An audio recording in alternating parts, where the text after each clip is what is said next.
అధిగమించి చిన్న వయసులోనే ధైర్యంతో ముందుకెళ్తూ రాష్ట్రాన్ని ముందుకు తీసుకెళ్తా ఉన్నారు.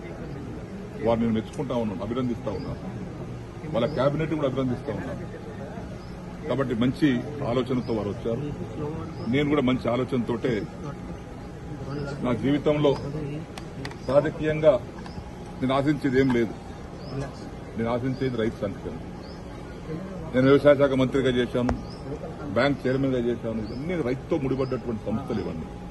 కాబట్టి రాష్ట్ర ప్రగతిలో వారు చేసేటువంటి అభివృద్దికి, వారు సంకల్పించినటువంటి కార్యక్రమాలకు ఏదోడు వాదోడుగా ఉండి రాష్ట్ర ప్రగతి కోసం, రైతు ప్రగతి కోసం అందరం కలిసికట్టుగా సమీక్షగా కృషి చేస్తాం. పొంగులేటి గారు కూడా, శ్రీనివాసరెడ్డి గారు కూడా పాత మిత్రులే మాకు. వారు రెవెన్యూ శాఖ మంత్రిగా మంచి పోర్ట్ఫోలియో వారి దగ్గర ఉంది. వారి సహకారంతో, అందరి సహకారంతో రాష్ట్ర ప్రగతిలో అందరం పాల్పంచుకుందాం. ఆ సందర్భంలోనే గౌరవనీయులు మన గౌరవ ముఖ్యమంత్రి రేవంత్ రెడ్డి గారి యొక్క నాయకత్వంలో బలపరుస్తూ ఈరోజు అందరం కలిసి రాష్ట్ర భవిష్యత్తు కోసం పనిచేస్తామని మనం చేస్తాం. మీ చేరికను కొంతమంది అడ్డుకునే ప్రయత్నం చేశారు. స్వయంగా ఒక మాజీ ఎమ్మెల్యే మీ గేట్లు దోచుకుంటూ లోపలికి వచ్చే ప్రయత్నం చేశారు. దీన్ని ఎలా చూస్తున్నారు? ఒక్కొక్కరి అభిప్రాయం ఒక్క తీరు ఉంటుంది. నేను కూడా టీఆర్ఎస్ పార్టీ చేరకుండా ముందు తెలుగుదేశం పార్టీలో ఉన్నా. నేను ఆనాడు తెలుగుదేశం పార్టీ నుంచి టీఆర్ఎస్ పార్టీ రావడానికి గల కారణాలు ఏందో ఆనాడుండే. మరి అప్పుడు కూడా వచ్చాను కదా. మరి అసలు నేను ముందు నా రాజకీయ భవిష్యత్తు మొదలైతే కాంగ్రెస్ పార్టీతోనే కండువా కప్పుకొని రాజకీయాలు చిన్నప్పుడు మీ వయసులో వచ్చాను.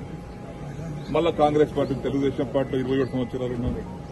దాని తర్వాత టీఆర్ఎస్ పార్టీలో ఉన్నాను.